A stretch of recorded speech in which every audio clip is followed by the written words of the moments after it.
Bienvenidos a Cruce de Palabras por Telesur. Soy Luis Hernández Navarro y hoy está con nosotros un gran amigo de este programa, el filósofo, semiólogo, especialista en comunicación, Fernando Buenabad, nacido en México pero internacionalista de corazón. Fernando, gracias por estar aquí con nosotros. Pues la posibilidad de compartir con Telesur siempre es un gran placer, ¿no? Fernando, hace apenas unos días, esa moderna Juana de Arco, habilitada por las grandes cadenas mediáticas como, entre comillas, la liberadora de Venezuela, fue encontrada, ¿no?, con que en su coche o en un coche de lujo, propiedad de su hermano, habían casi o alrededor de 200 millones de bolívares en billetes. Esa noticia no fue prácticamente difundida en los medios de comunicación a nivel internacional. Sin embargo, cuando Lilian Tintori quiso salir de Venezuela, a pesar de que había sido requerida por las autoridades para una investigación por lo que aparece casi como un delito, se manejó por bombo y platillo que la dictadura venezolana no le permitía a la esposa de Leopoldo López abandonar el país. ¿Qué está pasando con los medios de comunicación? ¿Por qué ese desbalance informativo? Pues porque ellos tienen bien claro que ese es un campo de batalla suyo, ¿no? Ellos sienten que tienen toda la impudicia y toda la impunidad para hacer lo que se les dé la gana, que finalmente cuentan con un blindaje mediático muy poderoso. De manera que haga lo que haga, diga lo que diga, presente las versiones más ridículas y más contradictorias, el hecho mismo será que la tendencia a ese episodio sea diluirlo en banalidades y especialmente sepultarlo bajo otras canalladas que se van imponiendo, ¿no? A mí me parece que lo interesante de estos ejemplos, tan concreto como este, es que con lo ricos que son en términos de la base simbólica, no es cualquier cosa mostrar esa cantidad de dinero metida en la cajuela de un automóvil, no es cualquier cosa que una mujer diga, era el dinero para mi abuelita, no es cualquier cosa que todo esto se diga echando mano casi de cualquier justificación de estas que son tan fuertes en el imaginario colectivo, ¿no? Y que en última instancia no haya un solo espacio donde se vuelva esto objeto de una crítica sólida para convertirlo en una agenda social que discuta y replantee los valores éticos, los valores políticos, lo que realmente estaríamos viendo si esto se prestara para hacer una estrategia de pensamiento crítico, ¿no?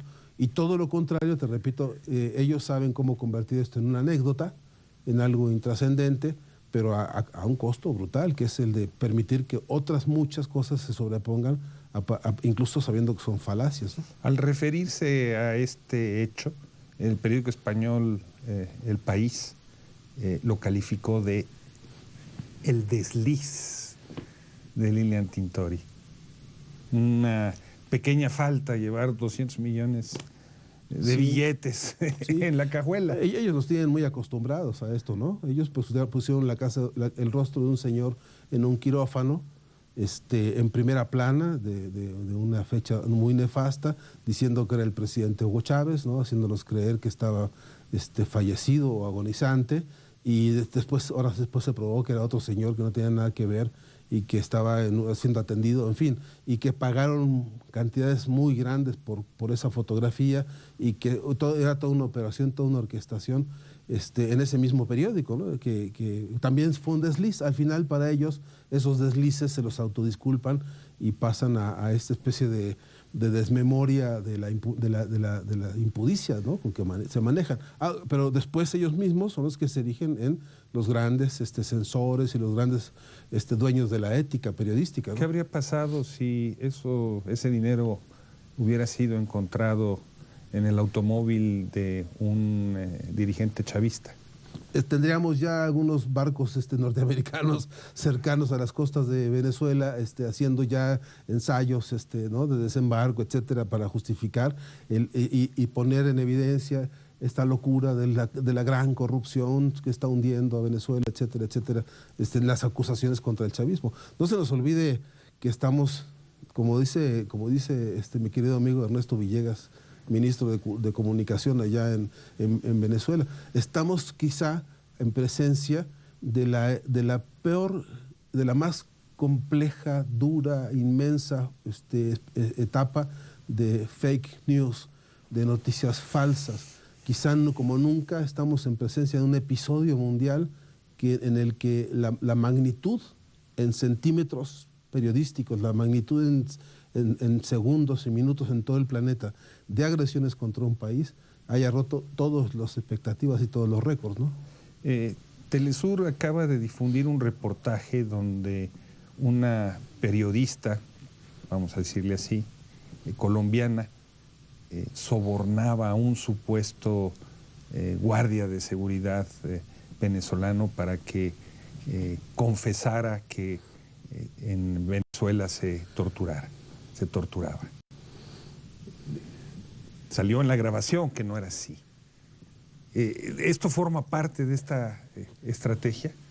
Sí, forma parte de la estrategia que está perfectamente estudiada respecto a las audiencias, ¿no? Nada de esto es inocente, nada de esto es intrascendente, ¿no? No es solo ganar la noticia, la exclusiva. No es solo ganar eso.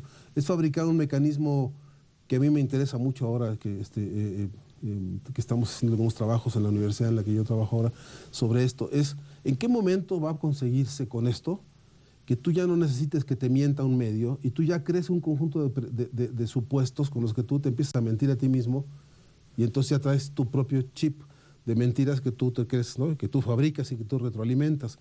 Si tú partes de la premisa de que efectivamente si alguien ya te convenció de que Venezuela es el infierno y que tú ya no necesitas ver noticieros y que basta con que alguien diga la palabra Venezuela para que se active todo un procedimiento de prejuicio, de prefiguración contra Maduro y contra todos, si ya está instalado esta especie como de reacción alérgica, ¿no? que te da solo por el hecho de pronunciar una palabra, la palabra Nicolás Maduro, ¿no? La palabra Maduro, que ya eso en automático te produzca a ti la idea de que se trata de un dictador.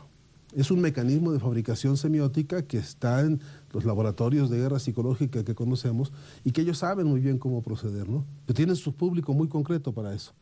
Este público del cual se espera un día salga y diga, alguien tiene que hacer algo para salvar a ese pobre pueblo, sin comprometerse. Pero ese alguien que tiene que hacer algo, ya sabemos que vive en la Casa Blanca, o es el gerente de la industria brutal de la guerra, ¿no? Que es una industria, la primera industria planetaria, y que además la segunda industria es la industria mediática, ¿no? La interrelación entre las grandes industrias fabricantes de armas y Disney, o CBS, o Viacom, o las 6 que son los dueños de todo el espectro radioeléctrico del mundo, comunicacional, tienen sus aparatos, estos dispositivos. Entonces, ¿cuál sería el objetivo más codiciado para ellos, ¿no? Pues imitar un poco lo que pasaba en el confesionario, ¿no?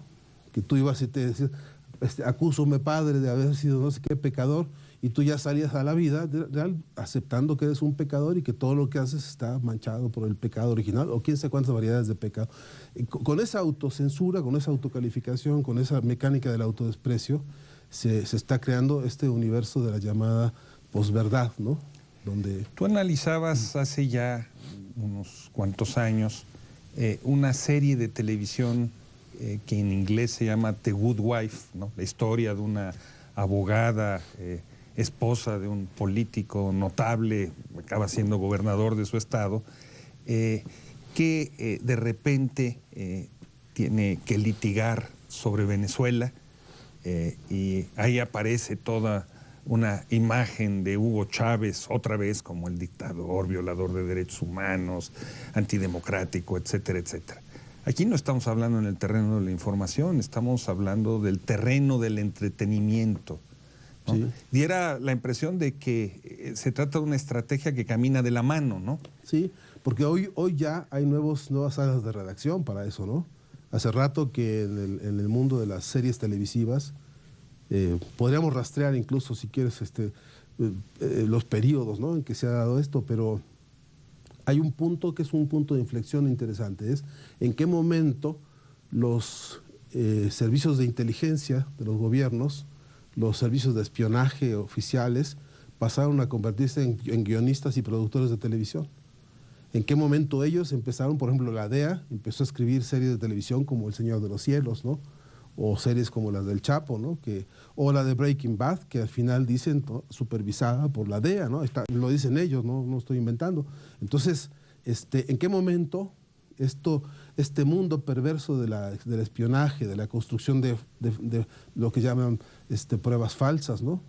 Ya no sé qué es más peligroso, que te espíen o que te siembren pruebas falsas, pero esos que son los especialistas en esto, financiados por los estados y que crean los llamados grupos de inteligencia, hoy están proveyendo programas de televisión, por ejemplo, llamados de debate. En Argentina te puedo decir 30, ¿no?, en los que la mano del que espió la llamada telefónica ya produjo el tema de la mesa del debate.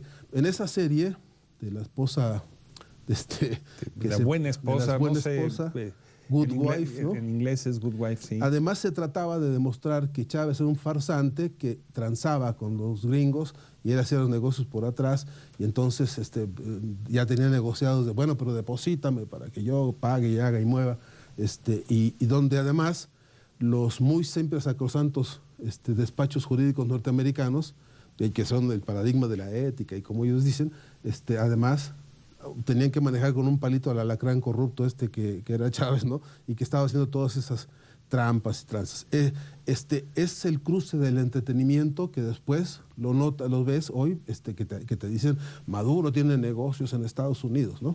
Por ejemplo. Es la misma traza del relato, de la sintaxis, de la estructura lógica que tiene matrices.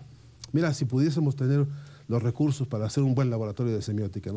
Yo te podría decir de los 5 grandes laboratorios que hay en el mundo de semiótica, lo que caracteriza a los 5 estilos distintos de producción de guerra simbólica que salen de ahí, unos que tienen especialistas en atacar movimientos sociales, son expertos en eso, y otros que son especialistas en atacar a los líderes de esos movimientos. Eso es una especialidad criminal de estos laboratorios, ¿no? Si nosotros pudiésemos consolidar ese mapa, lo que veríamos hoy es que ya no es Hollywood y sus viejos departamentos de creativos sino que son cuadros formados en los servicios de inteligencia, y eso tiene una bisagra muy reciente en el mundo del aparato mediático. Te repito, la segunda más potente industria del planeta. Donde se cruza lo objetivo, entre comillas, y lo subjetivo. Donde se cruza el objetivo, que es desembarcar como caballo de Troya en tu imaginario, en tu sensibilidad, en tus gustos, en tus apreciaciones, en tus angustias, en tus miedos, en tu vida diaria, para que tú tengas en tu recámara un infiltrado que es la televisión, o que tú metas a tu cocina y tengas desayunando ahí, ¿no?, junto a los panes ahí tengas tu proveedor de falacias y etcétera, y tú te sientas acompañado por el mundo de la mentira como si esto fuese ya una necesidad de sobrevivencia cotidiana, ¿no? ¿Te parece si vamos a una pequeña pausa? Sí, por favor. A ustedes, amigos, amigas, los invitamos a que continúen con nosotros. Volvemos en unos breves instantes.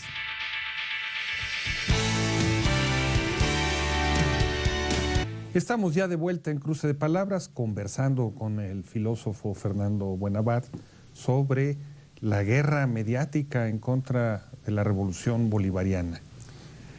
Fernando, se acaba de nombrar una Asamblea Nacional Constituyente en Venezuela justo después o como desenlace del intento insurreccional fracasado de la derecha. ¿Esa Asamblea Nacional Constituyente tiene tareas informativas tras de sí? Sí, me parece que esa es una de sus grandes tareas, ¿no? Una de los grandes desafíos, ¿no? También como cuerpo de poder originario, deben meterle mano a uno de los temas de la agenda política más importante de estos tiempos, ¿no?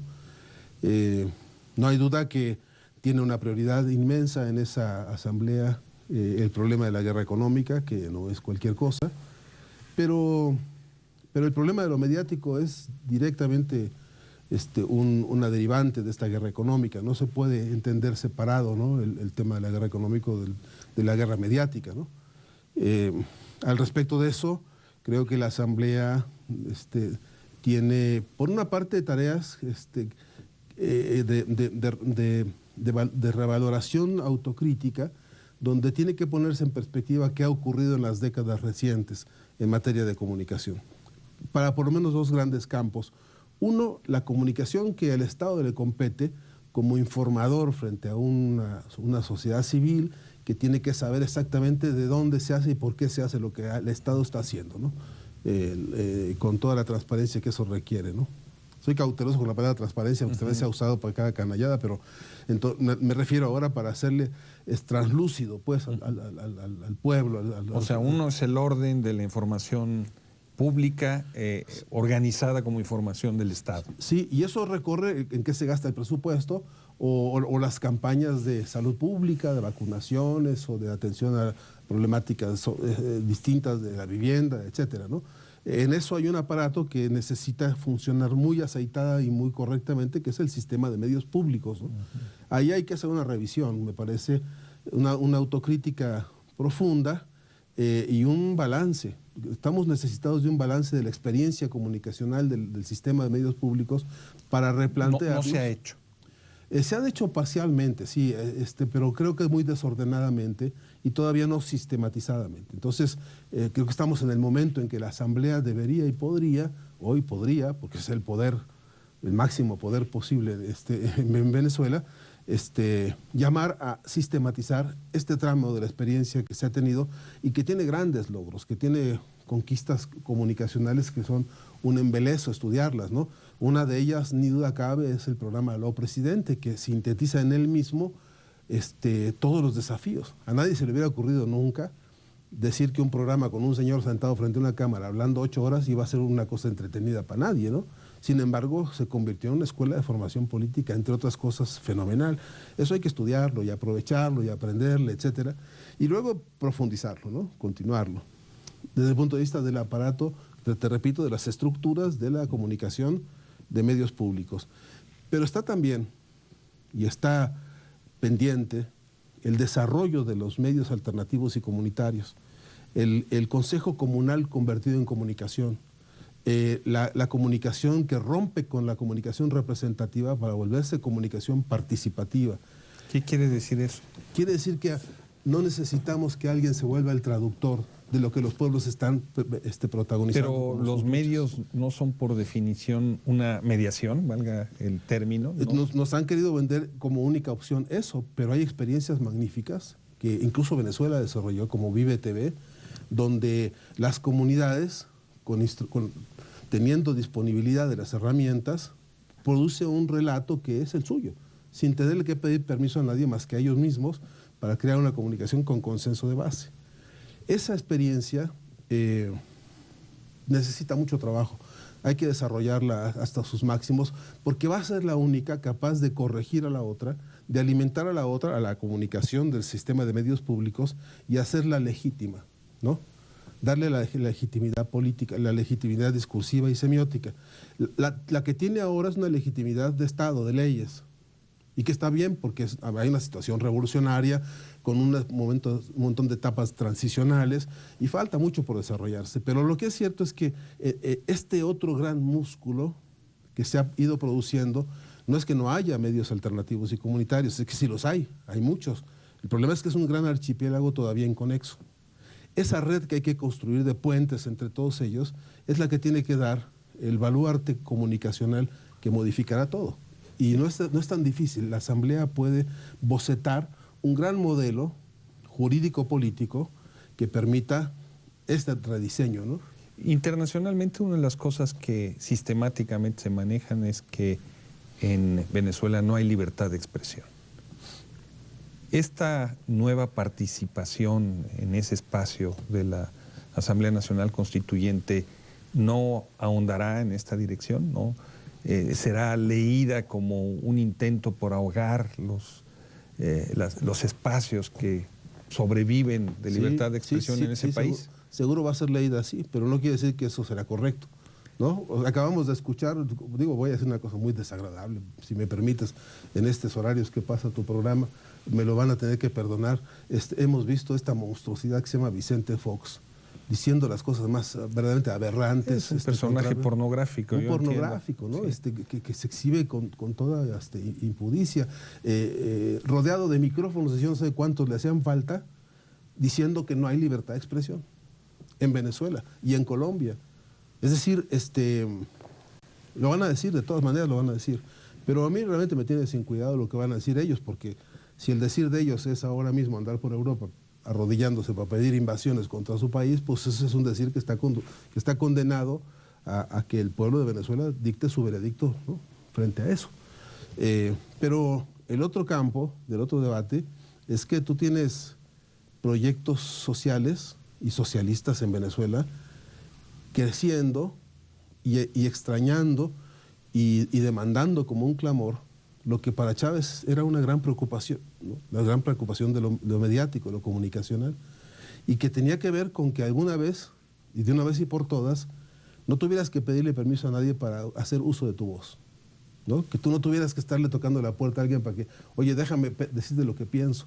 Que no fuera un requisito burocrático instalar en la sociedad los grandes problemas que se viven, o las grandes soluciones que se consiguen, o la mezcla de las cosas, ¿no?, o tus angustias o tus miedos, que los medios puedan ayudar a espejar socialmente lo que es una condición que es la condición de construir agenda colectiva, comunitaria, donde discutimos nuestros problemas comunes. Eso es posible, ¿eh? Y eso todo lo contrario. A mí me parece que antes de obscurecer o mancillar o limitar la libertad de expresión, lo que haría es proyectarnos a una nueva etapa del concepto de libertad de expresión, que por cierto hay que refuncionalizar en muchos sentidos, para ver hasta dónde esa nueva dimensión significa al mismo tiempo responsabilidad por lo que se dice, certeza por lo que se quiere afirmar y además el compromiso colectivo sobre lo que se quiere proponer. Tú has trabajado mucho sobre el informe McBride.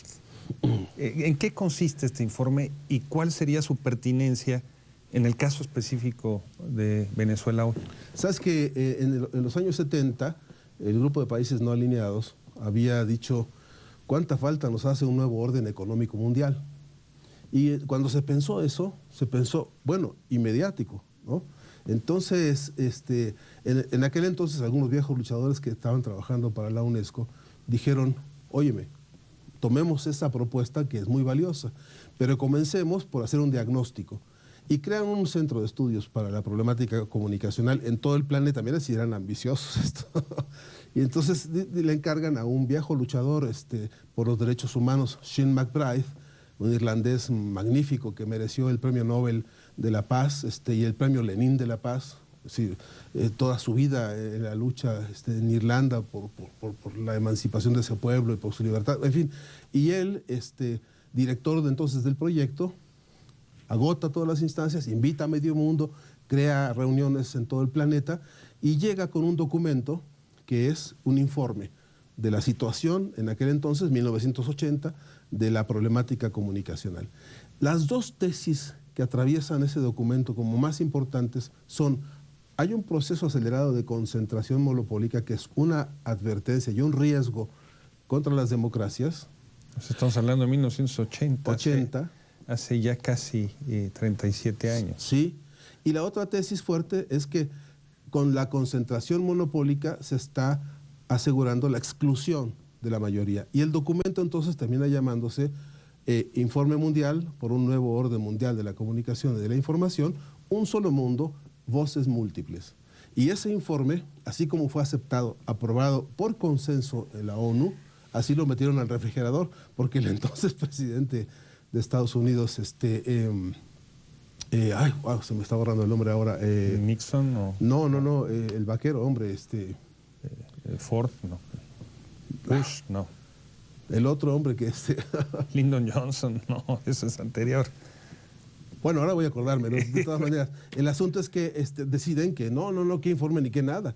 O sea, esto me lo guardan en el refrigerador, porque ellos ya habían pergeñado en paralelo con el informe su estrategia, que es para garantizar la libertad. La mejor ley en comunicación es la que no existe. Ellos defienden esta hipótesis de la autorregulación y de que sean los profesionales del mercado los que deben dirigir y gobernar una empresa tan compleja como la de la comunicación. Es decir, ellos lo entienden como empresa y como mercancía, a diferencia de lo que el informe planteaba, que era, no, esto es un problema de derechos universales.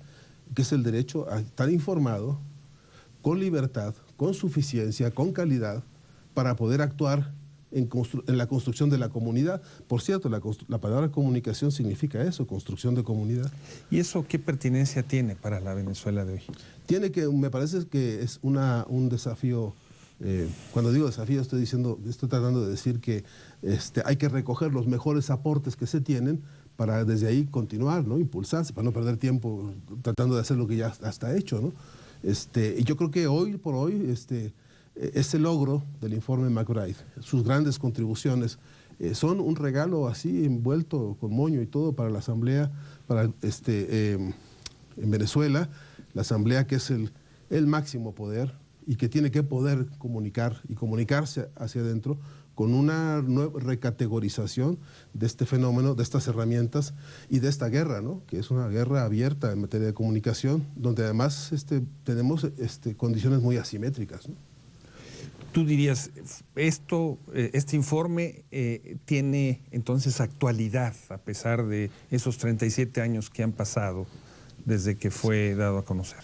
Y tiene gran futuro, porque en el despliegue de los capítulos del propio informe McBride, tú reconoces un capítulo del que te doy dos noticias: la necesidad de educar a la población en materia de comunicación, crear una corriente, dice el informe McBride, nos está haciendo falta una corriente de pensamiento crítico en materia de comunicación y de cultura. Y entonces estamos en la circunstancia de acopiar talento, ciencia, experiencia, para que entonces podamos tener una nueva etapa en la enseñanza en materia de comunicación, ¿no? Fernando, muchas gracias por estar con nosotros, Luis, en cruce de palabras. Y a ustedes, amigos y amigas, muchas gracias por su amable presencia el día de hoy. Y ya saben, los esperamos la próxima semana aquí por Telesur.